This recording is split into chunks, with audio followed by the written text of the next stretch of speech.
They might have to give back that Pulitzer Prize. That New York Times, let's move on.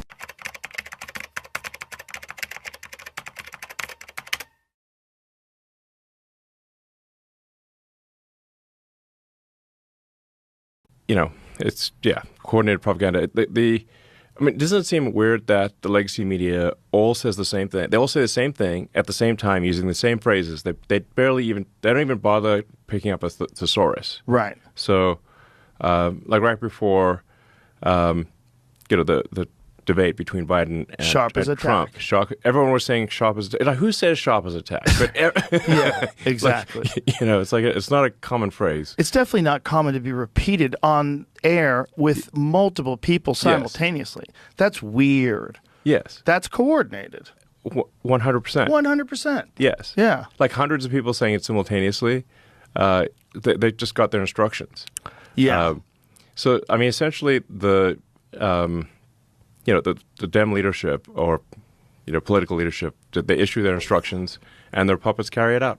Yeah. Flashback. If you want to talk politics, it's called the wrap-up smear. You smear somebody with falsehoods and all the rest, and then you merchandise it. And then you write it, and if they see it's reported in the press that this, and this, so they have that validation that the press reported the smear, and then it's called the wrap-up smear. Now I'm going to merchandise the press's report on the smear that we made. And it's a tactic, and it's self-evident.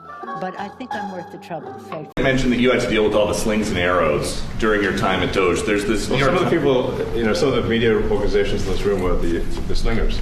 Well, so there is a New York Times report today that accuses you of blurring the line between. Is the New York Times, is that the same publication that got a Pulitzer Prize for false reporting on the Russiagate? Is it the same organization? I got to check my Pulitzer. My Pulitzer I think counter. it is. I think the judge just ruled against the New York Times for their lies about the Russiagate hoax, and that they might have to give back that Pulitzer Prize. That New York Times, let's move on. They might have to give back that Pulitzer Prize. That New York Times, let's move on. Boom, bam, bop, bada bop, boom, pow. The good news is I think the majority of people now know that legacy media is complete bullshit. Well, that's why the media is so freaked out. Yeah. They're now trying to replicate podcasts. Yep.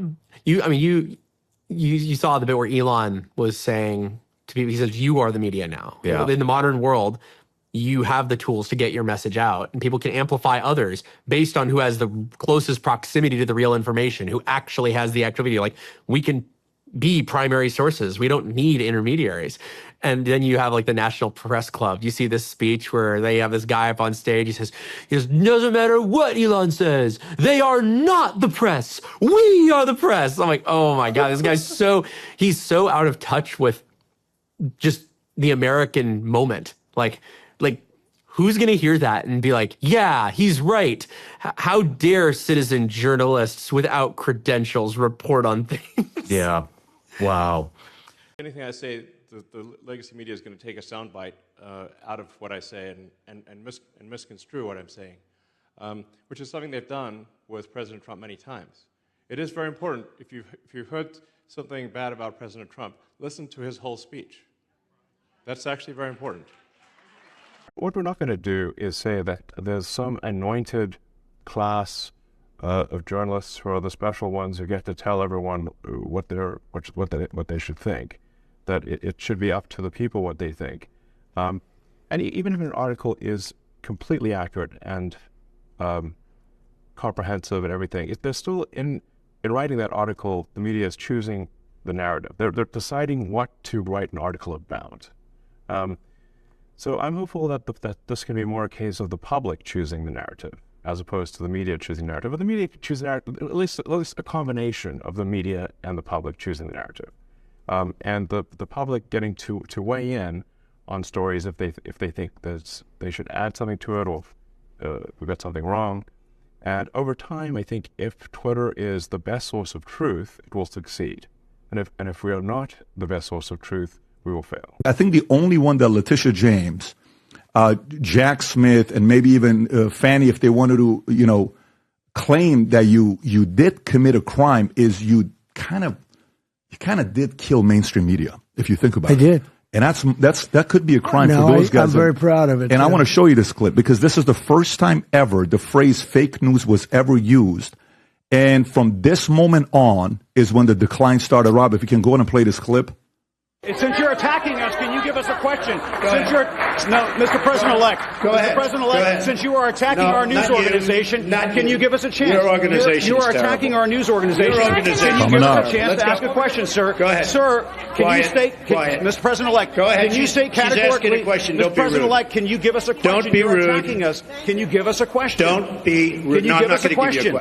I'm not going to give you a question. Can you state categorically? You are fake news. Sir, go ahead. Can you state categorically that nobody... No, Mr. President-elect, that's not appropriate. So, if you can But pause isn't it there. that disgusting? Think of it. And that would never happen to a Democrat.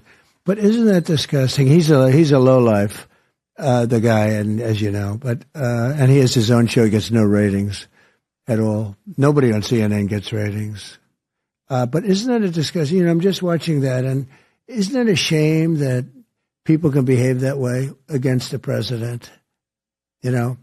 And I think I think I'm responsible for those numbers up there where they went down. And frankly, I'm proud of it because I also am responsible for the term fake news. And that's a great term, but it's not strong enough. I think it's corrupt news is a better term, but it doesn't play as well. But they're corrupt people and disgusting people. But he is, he wasn't as bad as some. I mean, in a certain way, he was louder, but he wasn't as smart as some. I mean, some are much smarter. He's not as smart. Did you think you were going to say fake news, or was it just kind of came out and then it stuck? You're like, this is going to stick.